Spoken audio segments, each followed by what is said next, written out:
Κυρία Ανίτα... Ναι κύριε Δημήτρη, ναι κύριε Δημήτρη. Μυαλέρο! Πώς... Μ' ακούτε? Σαλέρα! Κυρία Πάνια, μ' ακούτε? Ποιος στον κόρφο μου! Τσέφτη! Βλέπετε την κυρία πως κάνει εγώ δεν θέλω τίποτα. Εντάξει, να ηρεμήσουμε λίγο, θα έλεγα. Ορίστε. Τι κάνεις ρε με αυτήν εκεί που κάθεσαι, Όχι, έξαλλη έγινε. Τι κάνετε ρε εκεί πέρα, Γιατί το σκάσα από το φωταγώγο και έφυγες, Δεν μπορείς να μου πεις τα κλειδιά. Ναι κύριε Δημήτρη, ναι κύριε Δημήτρη. Κυρία Ανίτα, μπορώ να μιλήσω? Βεβαίως κύριε Δημήτρη. Η κυρία έχει δύο παιδιά από τον πρώτο της άντρα. Μάλιστα. Τα ξέρουμε αυτά. Μ' ακούτε? Μάλιστα. Αυτό το πρόβλημα τον αντιμετωπίζει κι άλλος ο άνθρωπος. Και γι' αυτό την έδιωξε.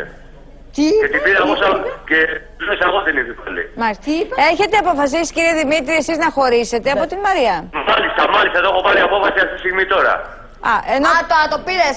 πριν δεν το είχατε πάρει? Ναι, γι' αυτό δεν είμαι και στο σπίτι μου αυτή τη στιγμή. Είμαι στο γραφείο και μένω στο γραφείο. Θα το δείτε. Αλλά έχω ένα παιδί το οποίο το λατρεύω, έχει τους σχολεμένους του. Τι κάνεις? Γι' αυτό του το μάσαι και πετάς μπουκάλια της μπύρας. Από εδώ και πέρα τι μπορώ να κάνω για το παιδί μου, γιατί είναι ούτε μία Εσύ ξέρεις με ποια τα έχεις βάλει. Καταλάβατε κυρία. Ξέρεις με ποια τα έχεις βάλει.